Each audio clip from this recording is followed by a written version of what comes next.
Hey guys, DaHubs here, and today I'm going to be doing a review for the video game A Hat in Time. Before we do that, I'm going to preface this video by saying that I apologize for any excess noises you guys hear. I'm going to do my best to get rid of them, but just in my neighborhood there's barking dogs, roaring frogs, and cars driving by at all hours of the day. So some of these videos are kind of hard to do. I'm going to do my best to get rid of the noise though. I love talking about video games and doing reviews and discussions, so I'm going to try not to let those factors that I can't control get me down, and I hope you guys enjoy this review. And without further ado, let's jump into it. So a little less than a year ago, Gears for Breakfast released this little gem for the world to enjoy, and enjoy it I have.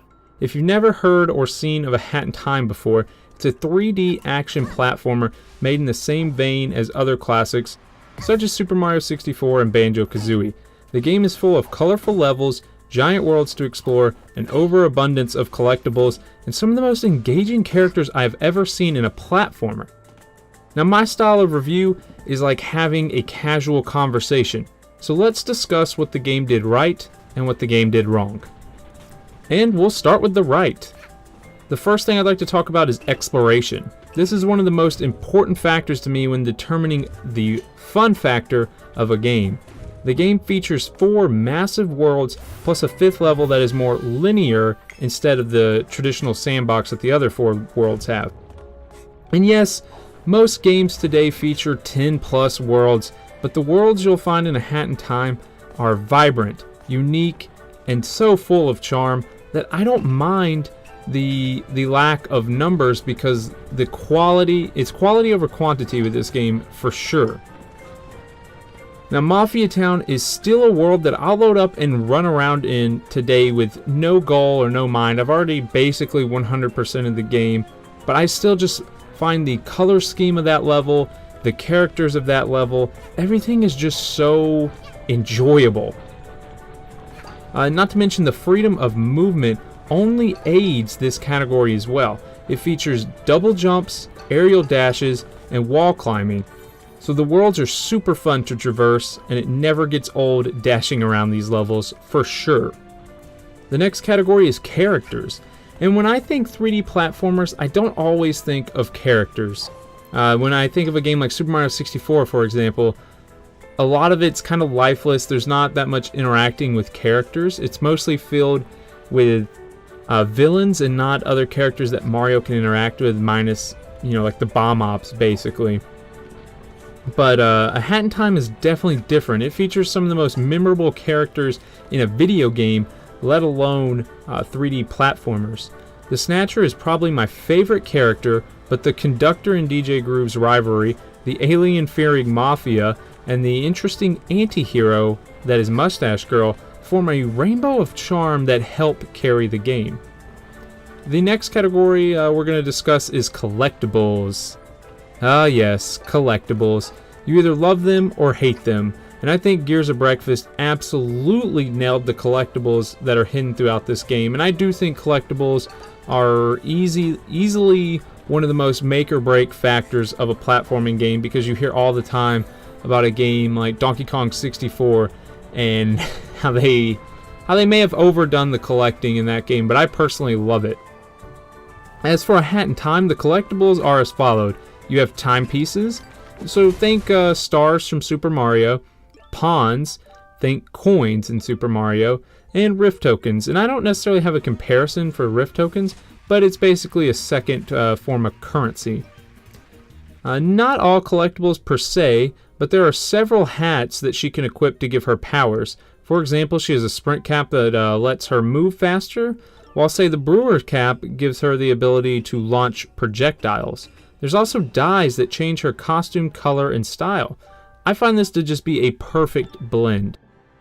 There's enough collectibles to help cover the levels and motivate you to explore without making it feel like a chore. This really goes a long way in a game styled like this. Now we'll talk about the wrong. It is short. For now. 5 worlds and a nice hub level mean the game is of fair length. However, as a gamer, you never want a game to end.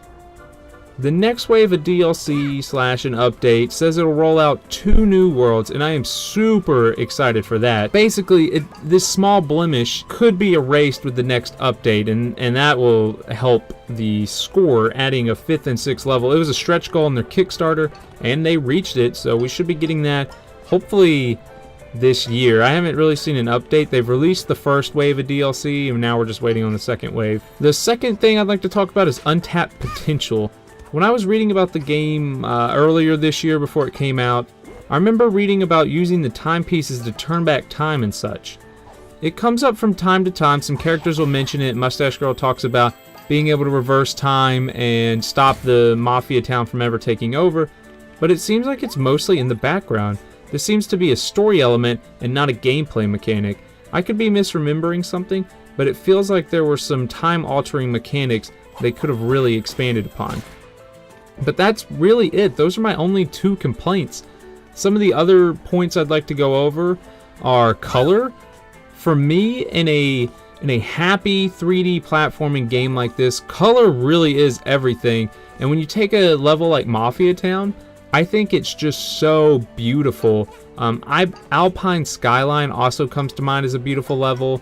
Clearly the Subcon Forest is a dark level, but I still think it's really pretty with the color palette they chose to use for that level. And the Deadbird Studios, it doesn't take place in the same level each time, so it's pretty unique in that factor when you talk about 3D platforming games. But some of those levels are really colorful too. Not all of them. The game can be dark and kind of gritty when it needs to be, but overall it's a game that makes me happy to play because the color is just so spot on. That really is a big deal to me. I don't know if it's a big deal for you guys, but if you're a happy-go-lucky 3D platforming game and it's dark most of the time or dreary, it's not gonna get me in the right mindset to play these games. I do think 3D platformers nail this most of the time. A lot of them do have really good color. Just know A Hat in Time, I think, really nails this down. Another point that I didn't mention in my blog that I'd like to mention in this video are the boss fights. Someone commented on my Let's Play saying that they really liked the uniqueness of a lot of the bosses, and it's true. I mean, this is one of the few games I can think of that has you fighting a possessed Tullet of Doom. This game it's dripping in personality. The boss fights are really all different from each other. You got the Mafia, which is kind of a callback to 2D side-scrolling boss fights. The Tullet of Doom, which is just weird. The boss of the Manor, which is like a Luigi's Mansion style game where you're getting hunted and you have to hide. So it's almost like a survival horror element to the game.